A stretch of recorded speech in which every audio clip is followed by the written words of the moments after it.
Un CRS en molestant un journaliste, c'est à cause de vous que la France part en C*********.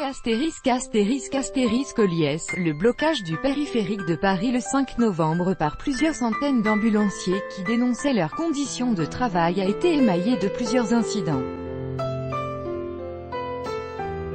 Ainsi, une vidéo dans un tweet relayé par l'agence de presse Ligne Presse montre comment un policier a rudoyé un journaliste qui ne cessait de lui répéter « c'est la presse ». Un CRS a bousculé un journaliste de l'agence de presse Ligne Presse, Laurent Bortolussi, qui était en train de filmer les événements qui se déroulaient le 5 novembre sur le périphérique de Paris, bloqué par de nombreux ambulanciers qui manifestaient pour réclamer de meilleures conditions de travail, a affirmé ce média sur son compte Twitter en publiant une vidéo pour preuve.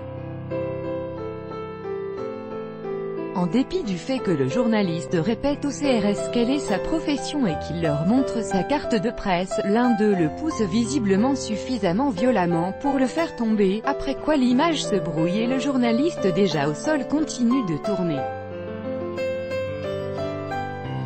C'est à cause de vous que la France part en C********, lance ensuite le policier s'adressant au journaliste. Alors que j'étais à 10 mètres du véhicule, un policier a foncé sur moi, on aurait dit un rugbyman en pleine action. J'ai reçu un violent coup de matraque sur mon bras, a raconté le journaliste à France Info. Selon Laurent Bortolussi, certains policiers ont essayé d'intervenir.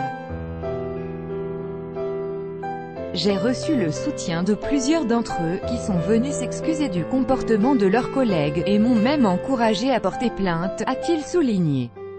Laurent Bortolussi a confirmé à France Info vouloir déposer une plainte à l'IGPN vendredi après-midi. Le périphérique de Paris a été bloqué le 5 novembre par plusieurs centaines d'ambulanciers qui dénoncent leurs conditions de travail et protestent contre la réforme du financement des transports sanitaires. Selon les ambulanciers, cette réforme encourage l'arrivée de grands groupes qui peuvent concéder des remises allant jusqu'à 30%. En effet, les TPE et PME ne peuvent s'aligner sur les mêmes tarifs sous peine de mettre la clé sous la porte.